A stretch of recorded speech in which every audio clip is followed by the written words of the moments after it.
उनसे जरा करते हैं बातचीत। दिशा, बहुत बहुत शुक्रिया, first of all thank you very much. आज आप उस दिन हमारे साथ जुड़ रहे हैं जब थोड़ा टेम्परेचर कम है सर।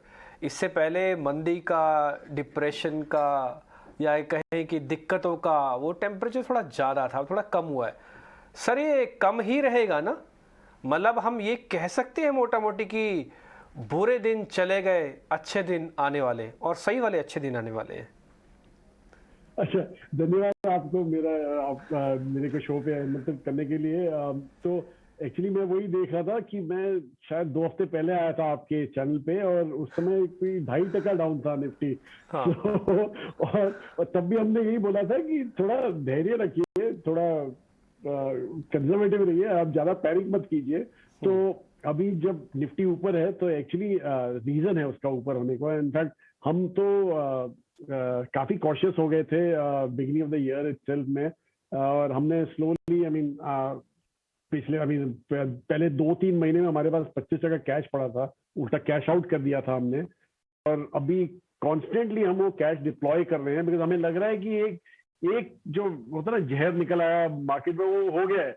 शायद आपको बॉटम शायद दिख गया होगा, पर कभी बोल नहीं सकते हैं वैसे। पर यही लग रहा है कि अभी डेटा पॉइंट जो आ रहे हैं यूएस से, कि वही ड्राइव करने वाला है फ्रैंकली आपको। तो डेटा पॉइंट जो यूएस से आ रहे हैं वो ऐसे लग रहे हैं कि शायद वहां पे भी एक कंजर्वेटिव एटीट्यूड आ गया है कि इन्फ्लेशन इतना कुछ ज्यादा रेयर नहीं करेगा।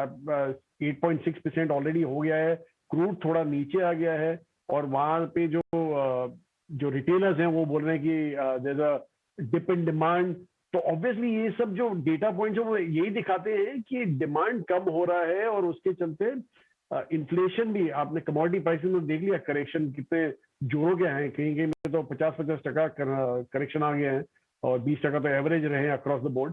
सो ये सब जो होते हैं वो इन्फ्लेशन को टेम डाउन करते हैं। तो उसके चलते तो हमें ये लग रहा है कि एक बार एक पीक आउट हो गया है इन्फ्लेशन के चलते। और हमारा व्यू यही था कि इंडिया में भी आप देखें तो सितंबर तक हमें ऐसे लग रहा है कि पीक आउट हो जाएगा इन्फ्लेशन, और उसके बाद आपको डिप दिखना चालू हुआ। बहरहाल अगर जो ये जारी रहा कि कमोडिटी प्राइसेस नीचे आते रहे और क्रूड थोड़ा और गिर जाए, तो शायद आपको ज्यादा जल्दी दिखेगा इन्फ्लेशन डिप होते हुए। और अगर जो वैसा रहा तो ऑब्वियसली रिसेशन की बात नहीं हो रही है यहाँ पे डिमांड स्लोडाउन की बात हो रही है, और वो हुआ तो बहुत ही हेल्दी है मार्केट के लिए।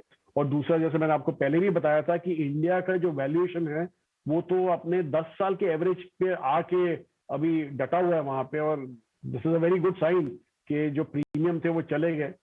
तो हमारा तो व्यू ऐसे ही है कि अभी यही मौका होता है, जब गिरता है बाजार तो हर एक डिप पे आपको ऐड करना चाहिए टू योर पोजीशन, जो आप पे आपको कंफर्ट है जिनमें।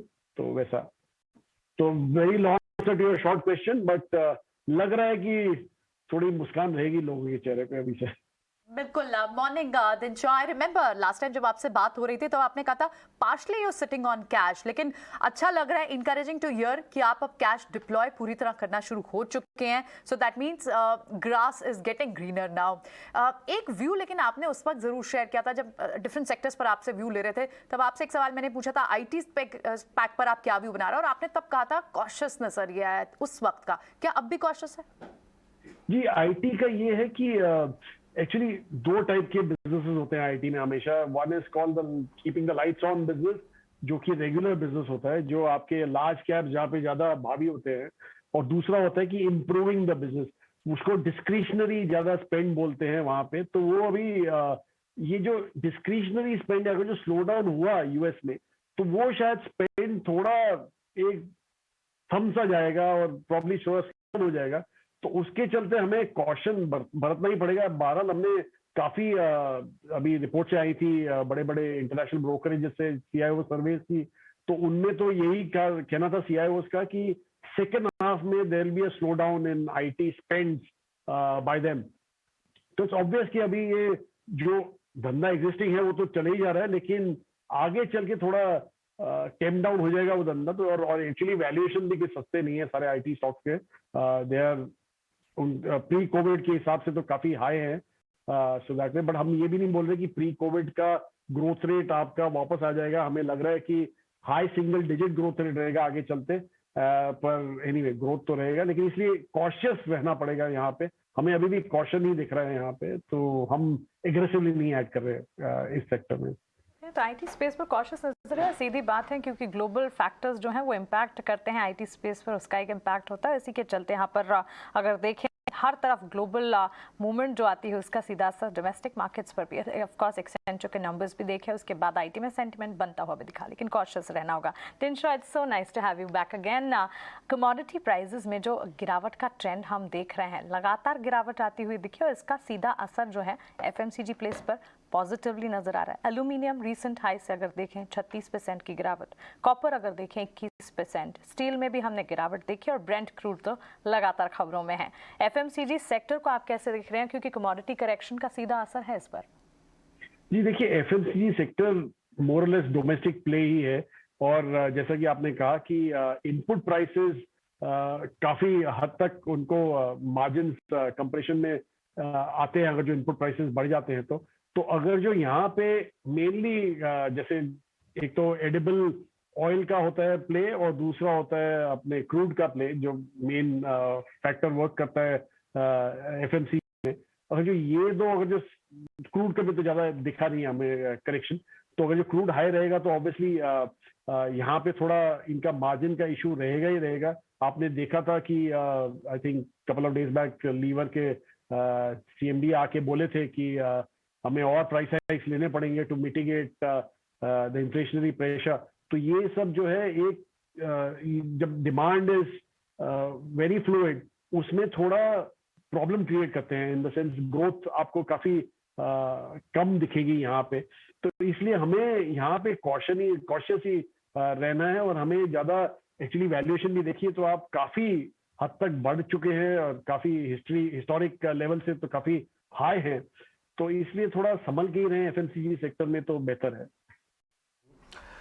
दिलशो, जैसे अभी आपने स्टार्टिंग में कहा ना कि आप धीरे धीरे पैसा आप मार्केट के अंदर डिप्लॉय कर रहे हैं, मैं थोड़ा और लालची हो गया हूँ। मैं आपको धर्म संकट में नहीं डालूंगा ये कहते हुए कि आप मेरे को बता दीजिए, फिर आप मेरे से कहेंगे नहीं ये तो कंप्लायंस का मामला है, मैं तो आपको नहीं बता सकता। लेकिन मैं आपसे इतना ज़रूर पूछूंगा कि आप जब पैसा डिप्लॉय कर रहे हैं तो आप क्या चीज़ देख रहे हो मार्केट के अंदर? आप ये देख रहे हो कि डिफेंस वाला हिस्सा सरकार का बहुत अच्छा है, तो मेरा गैस लग जाएगा। तो मैं क्या करूँगा ना, उठा के अपनी एक शीट डिफेंसिव वाले शेयर्स चेक करने लगूंगा। तो अब मेरे को आप थोड़ा हिंट तो दे सकते हो, वो कंप्लायंस का पार्ट नहीं होता। जी बिल्कुल नहीं, मैं इसलिए सेक्टर डिस्कस कर लूंगा।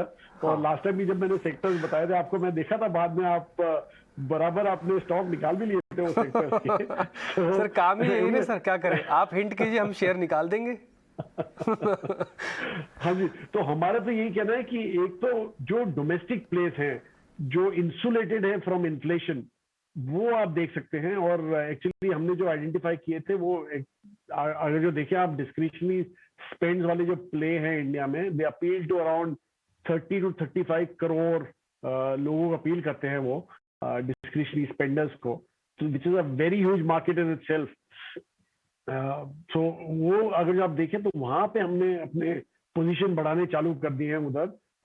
इनफैक्ट जैसे मैंने आपको लास्ट टाइम ही शेयर किया था, जैसे एग्जिबिटर्स होते हैं, मूवी एग्जिबिटर्स, वहां पे अभी तो एक ही प्लेयर रह गया है, तो उसमें तो वी इंक्रीज आवर स्टेक। फिर फुटवेयर प्लेयर है जो रिसेंट लिस्टिंग थी, एथनिक वेयर प्लेयर है जो अगेन काफी नई लिस्टिंग थी, मतलब रिसेंट तो नहीं थी बट अभी अभी लिस्ट हुई है, सो वैसा।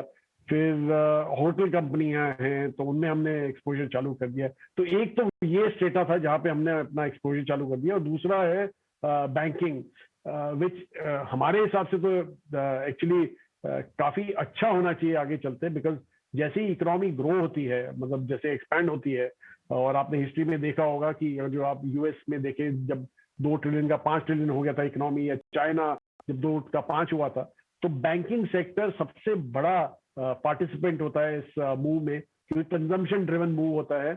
और यहाँ पे तो डबल वहमी है, क्योंकि एक तो इकोनॉमी एक्सपेंड होने की बात हो रही है, और दूसरा इंटरेस्ट रेट साइकिल बढ़ रहा है, तो उसके चलते तो इनका मार्जिन भी बढ़ेंगे, बिजनेस भी बढ़ेगा, तो आपको डिसप्रोपोर्शनेटली हाई ग्रोथ दिखेगा आपको इनके अर्निंग्स में और इनके प्रॉफिट्स में।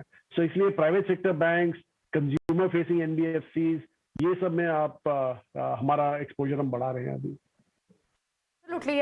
What you're referring to, Dinsha, stocks like affordable luxury में हो, चाहे वो कैंपस हो, वेदांत फैशन हो, इस पर हमने एक्सटेंसिवली आपसे लास्ट टाइम बात की थी और कि ये कुछ स्टॉक्स है जो आपको अफोर्डेबल लग्जरी में पसंद आते हैं। बिल्कुल। सो दिनशा आईटी पर फिलहाल अब भी कॉशियस है, एफएमसीजी से फिलहाल थोड़ा सा दूर रहना चाहते हैं, लेकिन अफोर्डेबल लग्जरी और साथ ही कुछ स्टॉक जो उनके बैंकिंग और फाइनेंशियल स्पेस से ऑलरेडी पोर्टफोलियो में जो शामिल है, स्पेसेस लार्ज कैप्स में ITC, HDFC bank, ICICI bank, ये स्टॉक्स हुए हैं जिन पर हमने बात किया। दिनशा, बहुत बहुत शुक्रिया आज समय देने के लिए, हमसे ये सारे सेक्टर्स पर और साथ ही अपने पोर्टफोलियो पर भी डिस्कशन करने के लिए बहुत बहुत शुक्रिया आपका।